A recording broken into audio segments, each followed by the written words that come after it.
Running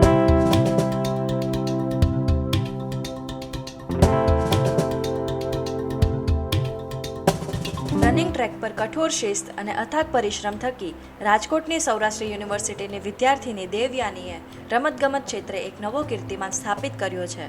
ભુવનેશ્વરમાં યોજાયેલી national athletics ચેમ્પિયનશિપની 400 metre દોડ માત્ર 53.26 સેકન્ડમાં પૂર્ણ કરીને તેમણે બ્રોન્ઝ મેડલ પોતાના નામે કર્યો છે.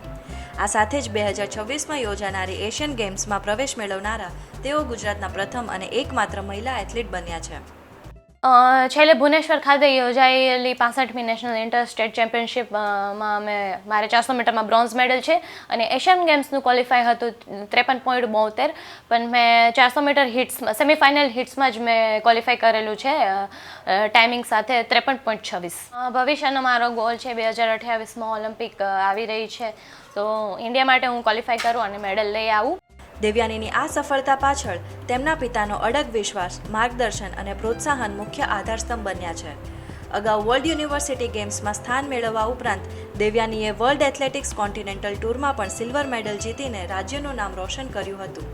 તેમની આ ઐતિહાસિક સિદ્ધિ સૌરાષ્ટ્ર યુનિવર્સિટીના સ્પોર્ટ્સ ડિપાર્ટમેન્ટ સહિત સમગ્ર ગુજરાત માટે એક ગૌરવની ક્ષણ બની છે. એની હજી ઓલિમ્પિક રમે એવી મારી તો પૂરી ઈચ્છા છે.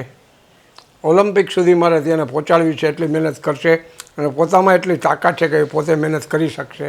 મને એટલો વિશ્વાસ છે કે ઓલિમ્પિક રમશે, દેશ માટે કંઈક કરશે. છેલ્લા લગભગ 5 વર્ષથી એ સૌરાષ્ટ્ર યુનિવર્સિટીની વિદ્યાર્થી તરીકે national, all India, west zone, Khelo India, world university એ બધી જ સ્પર્ધામાં જેને ભાગ લીધો છે.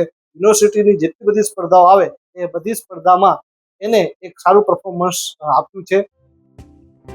આ સિદ્ધિ રાજ્યના અન્ય ઉભરતા ખેલાડીઓ માટે પણ પ્રેરણા સ્ત્રોત બની રહી છે.